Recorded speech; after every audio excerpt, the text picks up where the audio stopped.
Well, good morning, everybody. Welcome to week 8 of our Business 217 Organizational Behavior class. For the last couple of weeks, we've been talking a lot about leadership and what is the various leadership theories out there, whether it's transformational, transaction, LMX, servant leadership, authentic leadership. The list just goes on and on and on, as you've seen over the last couple of weeks.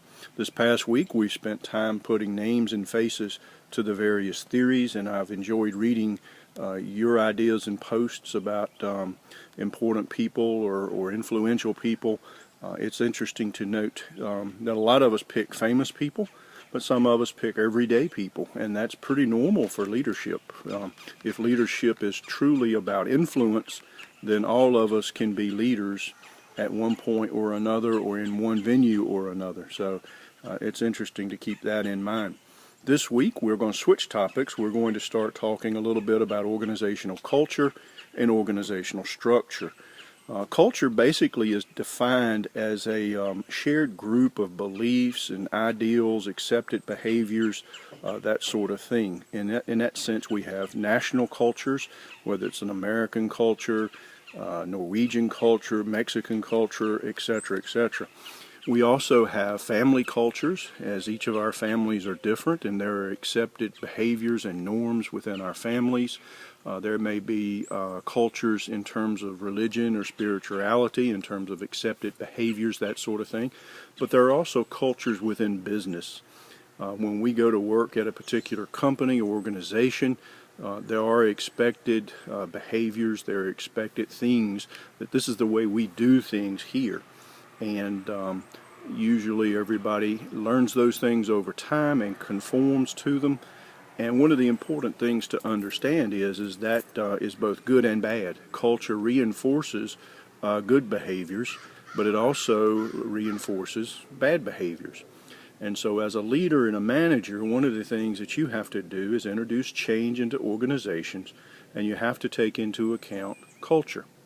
So if you've been doing something for a long time and this is the way we've always done it, and you as a leader have to introduce a new concept, a new way of doing things, culture is something that we all have to worry about. How are we going to change that culture? How are we going to change that accepted practice within the business?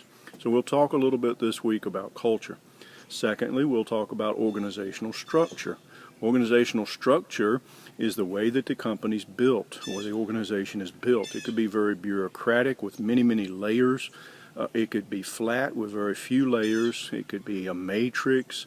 There's a lot of different organizational structures available to leaders in terms of the way they set up their company.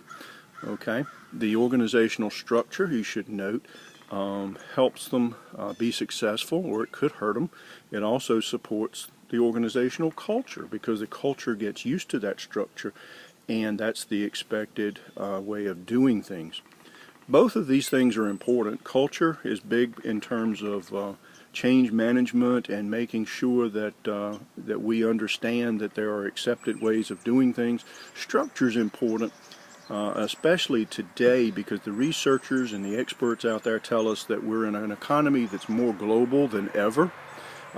It's faster than ever, but with technology, the ability to buy from overseas and so forth, it's just a very, very fast and changing economy.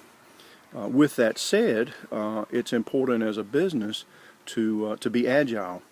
Your competitor used to be down the street or in the town next door. Now your competitor may be in India.